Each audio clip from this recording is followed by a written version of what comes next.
Merci beaucoup pour cette présentation. Donc moi, je vais vous parler de la RDA face à ces clichés mémoriels, donc plus sur la façon dont on parle et dont on se souvient de la RDA aujourd'hui. Alors, il y a quelques semaines, l'autrice d'origine est-allemande Antje Ravitch-Strubel regrettait qu'on dénigre en général les souvenirs que les Allemands de l'Est pouvaient avoir de leur propre vie.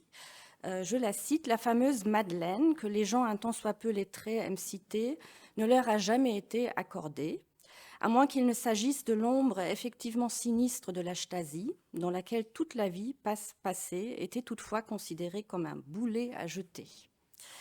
Donc, si les Allemands de l'Est n'ont pas droit à leur Madeleine, cela est dû à la mémoire de la répression qui domine encore aujourd'hui, comme le suggère notre autrice. Mais il faudrait aussi ajouter que les traces matérielles de leur passé ont quasiment toutes disparu et que les réminiscences involontaires du passé à la Proust vont difficilement ressurgir. Alors j'articulerai mon intervention autour de cette difficulté de se souvenir et surtout de faire reconnaître une mémoire différenciée et nuancée d'une société qui ne peut se réduire au régime autoritaire qui l'a gouvernée, en m'intéressant dans un premier temps effectivement aux clichés, entre d'un côté la répression totalitaire et de l'autre côté l'ostalgie. Dans un deuxième temps, à l'effacement des traces, qui était d'ailleurs le titre d'une exposition organisée aux Invalides en 2009 par Sonia Combe, Thierry Dufresne et Régine Robin. Et dans un troisième temps, à la capacité des Allemands de l'Est, aujourd'hui, à exprimer leur mémoire et à se faire entendre là-dessus. Alors, concernant le premier point, quand la RDA est évoquée aujourd'hui dans l'espace public, dans les médias, dans le cinéma, dans certains ouvrages, on est en général confronté à deux représentations mémorielles. D'un côté, celle de la répression d'un régime totalitaire ou souvent qualifié de totalitaire, et de l'autre, celle d'un quotidien quelque peu insolite, dont les objets deviennent des symboles d'un folklore nostalgique. On pense évidemment au Trabant, on pense au Ampelmännchen que l'on retrouve sur les feux de signalisation, au cornichon de la forêt de l'Acheprey, si vous avez vu le film Goodbye Lénine il y a 20 ans, et même le musée juif aujourd'hui, lors d'une récente exposition sur un autre pays, être juif en RDA, va vendre des petits coquetiers made in GDR parmi les livres sur le sujet. On ne comprend pas trop pourquoi ces objets s'y trouvent. Alors, dans cette veine nostalgique, on trouve également des objets moins anodins, comme des képis de la NVA, de l'armée populaire est-allemande, vendus 1 € au musée de la Seconde Guerre mondiale à Ambleteuse, sur la côte d'Opale, ou encore des objets avec des armoiries de la RDA, armoiries qui agrémentent d'ailleurs également la couverture du dernier Urbex RDA de Nicolas Offenstadt, qui, comme l'annonce le sous-titre du livre, raconte l'Allemagne de l'Est par ses lieux abandonnés, certainement plus exotique aux yeux du public français qu'une conserverie de sardines abandonnée à Douarnenez ou les vestiges d'une fosse du bassin minier. Toutefois, la mémoire nostalgique, avec sa fétichisation des objets, s'efface en général devant des représentations où la RDA apparaît comme un régime totalitaire, que ce soit dans des petits reportages sur Arte, sur la récente série HPI sur TF1 ou dans le cinéma. La Stasi est omniprésente. Il y a aussi les récits héroïques de résistance au régime, comme plus récemment dans la Révolution silencieuse de Lars Kraum, qui joue d'emblée et délibérément, à travers des clichés, sur des analogies entre le pouvoir est-allemand et le régime national-socialiste. Or, recourir de façon imprécise au paradigme totalitaire, dans la moindre des circonstances, revient à nier les différences entre la terreur d'un régime totalitaire, en l'occurrence national-socialiste ou stalinien, et le système de contrôle et de surveillance dans un régime autoritaire, avec souvent comme résultat de relativiser le premier. Ainsi, l'utilisation indifférenciée et récurrente du terme totalitaire dans le contexte de la RDA a été dénoncée par l'essayiste Daniela Dan, qui rappelle utilement les propos de Hannah Arendt dans sa préface à la 3e édition du système totalitaire de 1966, à savoir, je cite Arendt, qu'il faut distinguer les différents types de dictatures communistes à parti unique du véritable régime totalitaire, de même que nous avons toutes les raisons d'utiliser le mot totalitaire avec parcimonie et prudence. Quant à l'historienne Sonia Combe, elle déplore une mémorialisation du passé de la RDA qui a de plus en plus tendance à mettre sur un pied d'égalité la terreur nazie et la dictature est-allemande et à suggérer des continuités entre 1933 et 1989. En Allemagne, la représentation de la mémoire de la RDA dans les musées et mémoriaux fait débat depuis longtemps. La plupart des musées et lieux de commémoration sont les anciens lieux du pouvoir, de la surveillance et de la répression, musée de la Stasi, prison, mur de Berlin, poste frontière. C'est le constat qui a été fait en 2006 par l'historien Martin Zábro, chargé à l'époque d'élaborer un projet global pour reconceptualiser le traitement du passé de la dictature du SED. À l'époque, Zábro préconise un changement d'optique pour donner plus de place à la vie quotidienne et interroger les comportements individuels des acteurs de la société dans leur relation avec le pouvoir. Des comportements qui pouvaient osciller, selon Zábro, entre acceptation et révolte, enthousiasme et mépris, résignation loyale et bonheur trouvé dans une niche. En cela, Zábro s'est finalement fait le porte-parole d'une recherche universitaire qui, dès les années 90, tend à dépasser la seule histoire politique qui s'intéresse quasi exclusivement aux institutions et aux structures du pouvoir.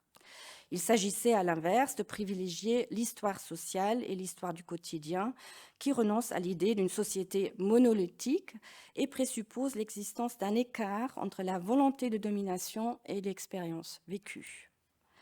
Ces approches ne remettaient aucunement en question la mémoire des victimes de la répression du régime, mais elles ajoutaient un pilier permettant d'exprimer effectivement les contradictions inhérentes au système politique et de proposer un espace de réflexion à ceux, probablement la grande majorité des Allemands de l'Est, qui considéraient avoir mené une vie normale en RDA, comme le signalait déjà le titre d'un livre de Mary Fulbrook en 2008, tout en empêchant toutefois une idéalisation du passé a posteriori. À l'époque, les recommandations de cette commission n'ont pas été suivies. On lui a reproché de minimiser la gravité des actes commis par le régime. Et une phrase qui est assez assez représentative de cette position, c'est celle de Horst Möller, à l'époque directeur de l'Institut du temps présent de Munich, qui disait « La Stasi caractériserait mieux la RDA que les crèches ». Une conséquence de cette politique de la mémoire est le fait que la majorité de la population est-allemande ne s'y reconnaît pas et que les expériences individuelles sont le plus souvent en décalage avec, d'un côté, la vision de l'histoire véhiculée par les instances officielles qui, d'ailleurs, sont souvent ou la plupart du temps dirigées par les Allemands de l'Ouest, mais aussi en décalage avec la plupart des représentations grand public.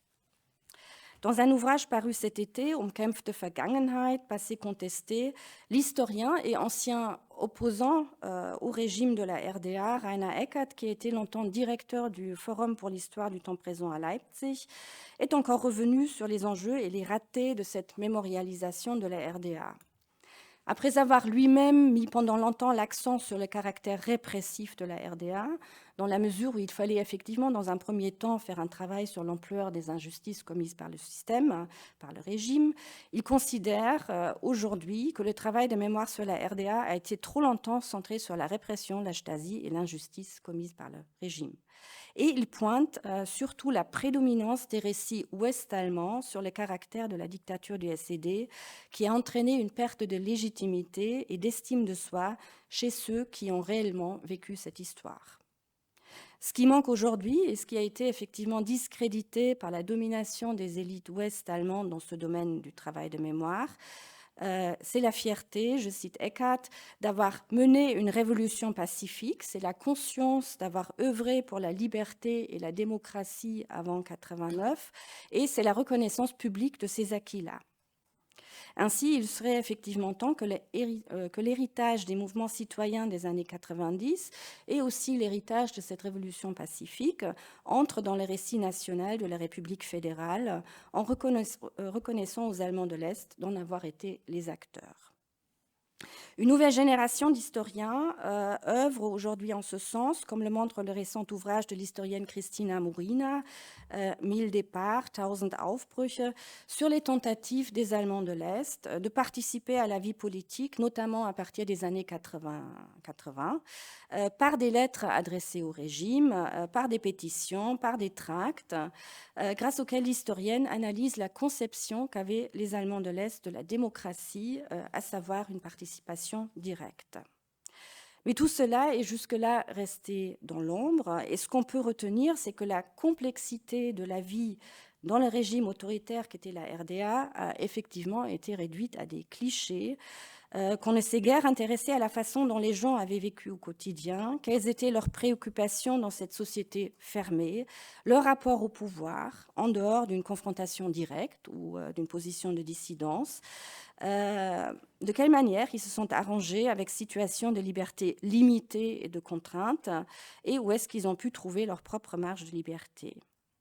Il manque effectivement la représentation d'une mémoire du quotidien et des rapports sociaux qui montrent que la RDA n'était pas ce pays en noir et blanc et tout en gris comme il est présenté en général.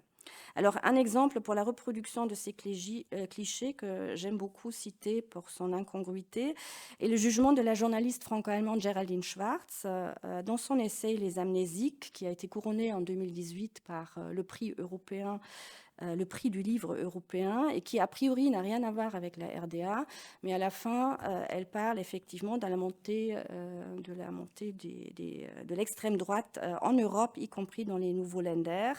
Et Schwarz va également constater des similitudes du régime est-allemand avec la dictature nazie, évidemment, et elle explique l'ultranationalisme après la chute du mur par le fait que, je cite, « les Allemands de l'Est vivaient dans une bulle où aucune des richesses intellectuelles et culturelles du monde ne pénétrait ». C'est assez fort. Donc ce type d'énoncé témoigne avant tout d'une grande ignorance et méconnaissance de l'Est, mais continue effectivement à entretenir une vision biaisée de la réalité. J'en viens très rapidement à mon deuxième point, l'effacement des traces. Alors, vous connaissez tous ici les vers de Baudelaire, dont le signe sur le vieux Paris qui n'est plus. La forme d'une ville change plus vite, hélas, que le cœur d'un mortel. La perte de repères due à la modernisation, au changement d'une société, ne sont donc pas propres à la RDA et sont un phénomène à la fois universel et ancien. Mais dans le cas de la RDA, les changements sont multiples et immédiats. Dans leur ouvrage Ruptures in the Everyday, Andrew Stuart Bergerson et Leonhard Schmieding s'intéressent aux ruptures du quotidien que les citoyens est-allemands ont vécues en 89. Il s'agit effectivement des destructions matérielles de leur cadre de vie et des liens sociaux sur lesquels celui-ci reposait, de l'effondrement des structures institutionnelles, des ruptures interprétatives et cognitives conduisant à une perte de sens, et finalement des ruptures au niveau de l'identité des individus. En RDA, tous ces changements et ruptures sont intervenus en même temps et avec une rapidité extrême. En moins d'un an, entre la chute du mur le 9 novembre 89 et l'unification le 3 octobre 90. Dès le 1er juillet 90, et avec la réforme monétaire qui était bien sûr largement plébiscitée par la population, intervient un remplacement quasi total de tous les produits de consommation dans les supermarchés. C'est peut-être un détail, mais pas tant que ça. Et s'ensuit effectivement le remplacement de l'ensemble du cadre légal à partir de 90. Donc il y a effectivement, toute la vie change et tous les repères changent à ce moment-là. Alors, un exemple littéraire, justement, l'autrice Julia Schor, qui est aujourd'hui l'une des voix littéraires les plus importantes à avoir thématisé l'expérience de cette transition, de ce passage d'une société à l'autre, depuis le point de vue d'une génération qui avait 15 ans à la chute du mur, écrit dans un essai publié en 2013, je la cite, « L'homme qui reste de mon monde est confronté à une angoisse particulière. Avec les choses et les lieux qui ont disparu, c'est aussi son histoire qui s'évapore. Cette forme particulière de disparition est impitoyable, fulgurante, définitive. Et lorsqu'il parle lorsqu'il part à la recherche des traces de sa vie, c'est à chaque fois comme si des milliers d'années s'étaient déjà écoulées, et non pas seulement 1 ou 2 décennies. Cette autrice, née en 1974, a également un regard particulier sur la perception du temps, différente avant et après 89. Elle écrit ainsi être née dans un monde exclusivement dirigé vers l'avenir, ayant eu pendant toute son enfance uniquement le temps à venir à l'esprit. On y reconnaît bien sûr le topo de l'avenir à Dieu et des lendemains qui chantent, propre à l'idéologie communiste. Il n'empêche que cette vision du temps va de pair avec une certaine vision de la modernité propre à la RDA, qui ne se traduisait pas seulement par une volonté émancipatrice en faveur de la femme, l'accès généralisé à l'éducation ou le développement d'un tissu urbain et architectural moderniste qui a marqué les habitants.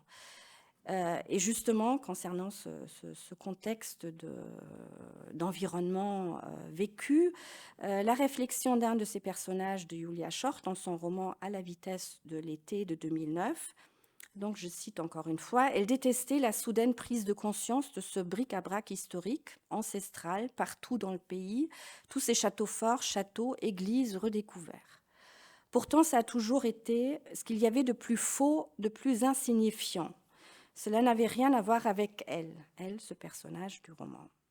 Tandis que ce qui était encore tout proche, tout récent, disparaissait dans l'indifférence, on se précipitait vers les siècles passés et on retombait dans un temps ancien, dans un temps mort, consumé depuis longtemps. Dans son poème « Le Cygne », Baudelaire regrette la disparition du vieux Paris au profit de l'avènement d'une ville plus moderne. La flèche du progrès suit son cours. Évidemment, dans les nouveaux Länder, beaucoup de centres-villes ont vu leur parc immobilier vétuste, rénové et modernisé, mais pour quelques lieux emblématiques, on observe l'inverse. La flèche du temps est retournée.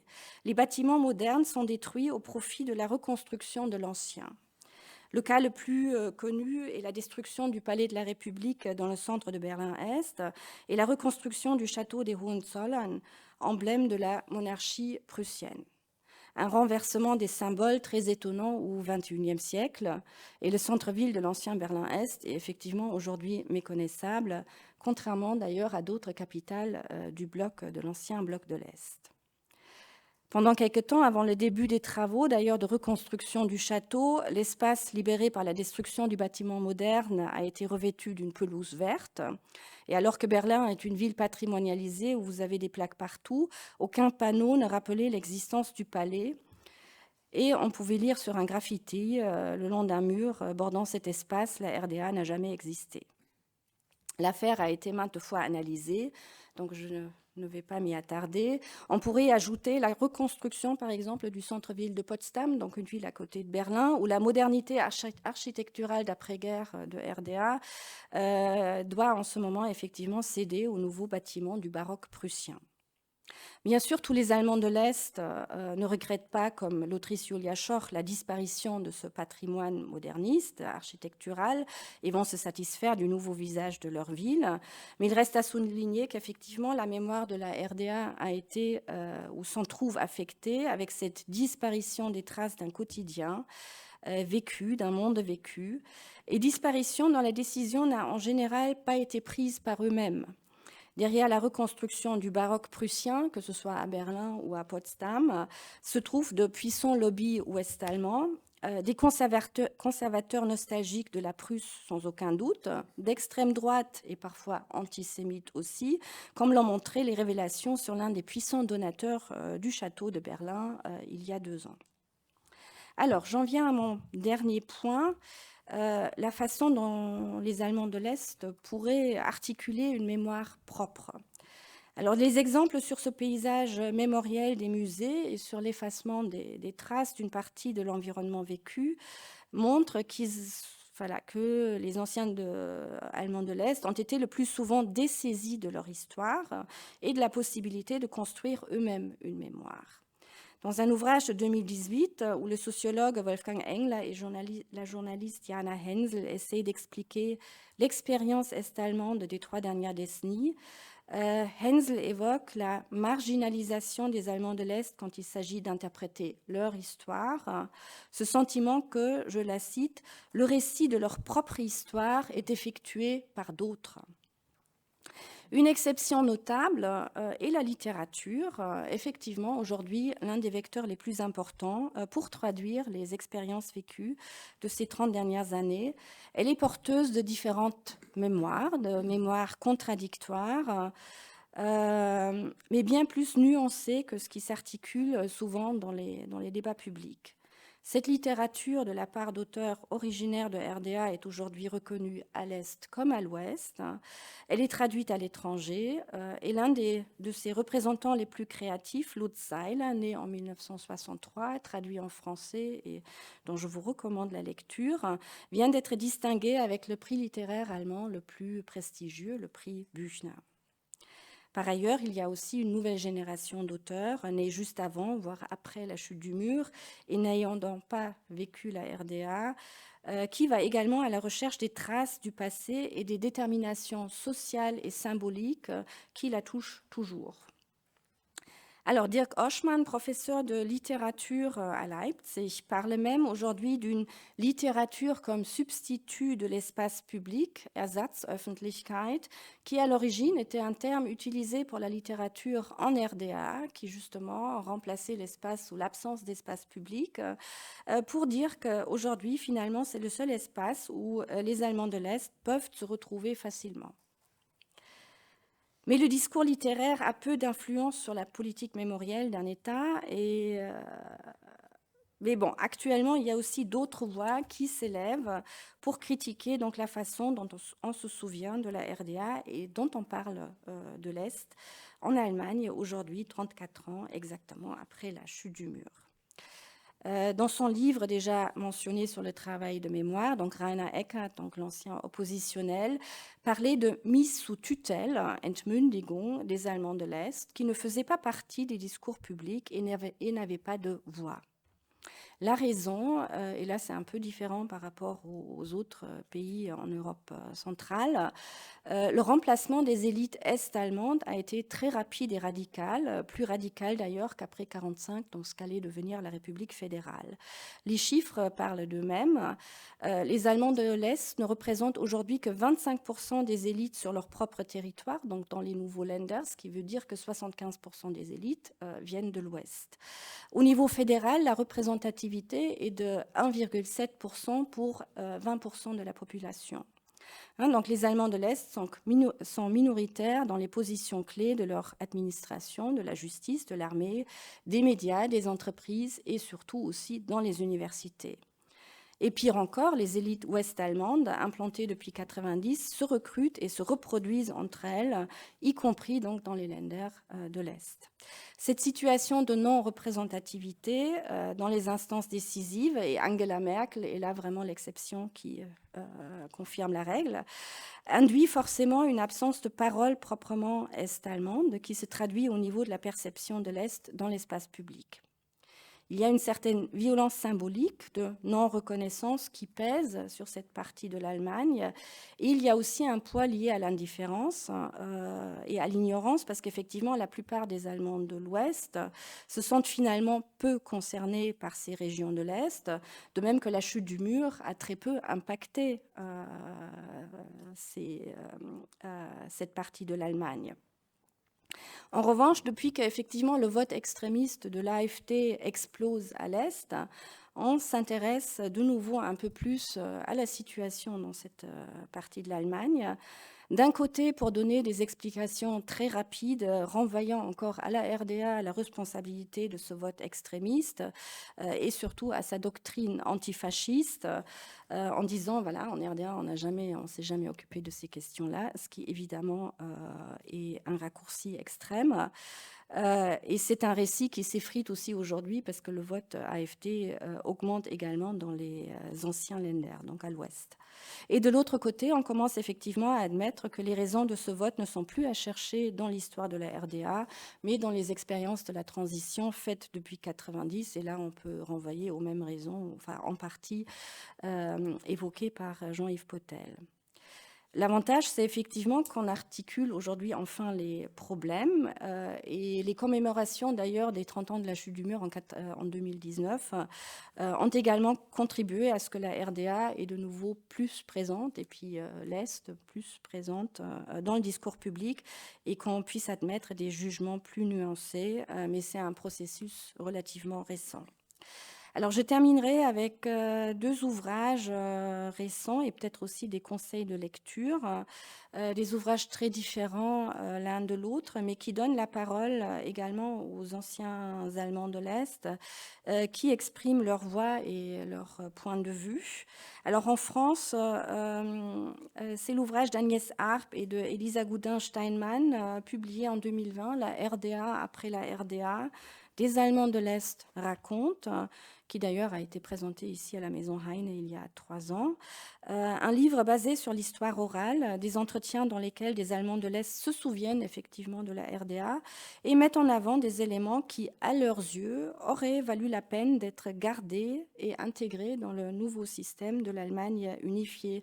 Donc pour rappel, effectivement, la RDA, le territoire de la RDA a été rattaché à l'Allemagne par le paragraphe 23 sans qu'il y ait, il y avait une autre possibilité, mais il aurait fallu plus de temps et l'élaboration effectivement d'une constitution commune. Ce qui fait qu'effectivement, rien n'a été retenu de l'État ou même de la société est-allemande dans la nouvelle République fédérale. Alors dans cet ouvrage, justement, l'intérêt, c'est que ce ne sont pas seulement des lieux qui parlent, mais des personnes qui parlent et qui témoignent d'une certaine manière de leurs expériences. Avantage également parce que ça donne la parole à ces gens-là au-delà de l'Allemagne, parce que l'ouvrage a été conçu et écrit en français.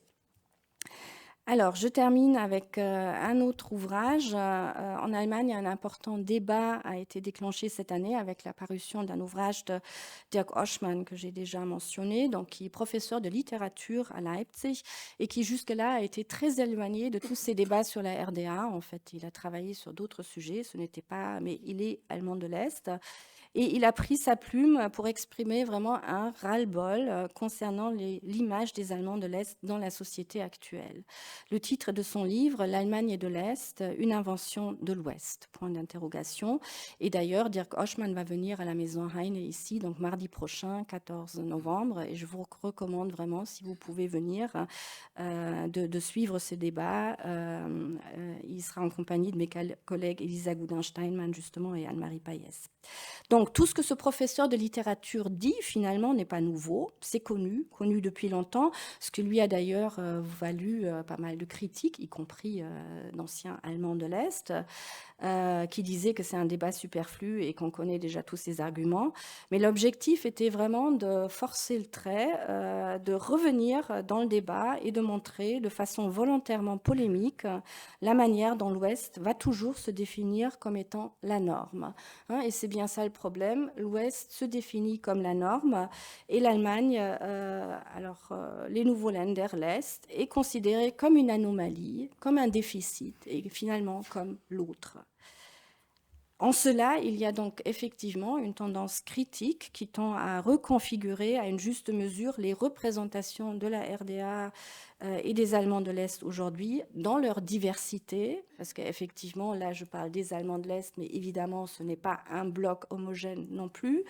Mais justement, il faut reconstituer cette diversité, mais aussi contester, donc effectivement, une mémoire fabriquée, ou qui aujourd'hui, pour une grande partie, fabriquée par l'Ouest, et aussi pour un public ouest-européen.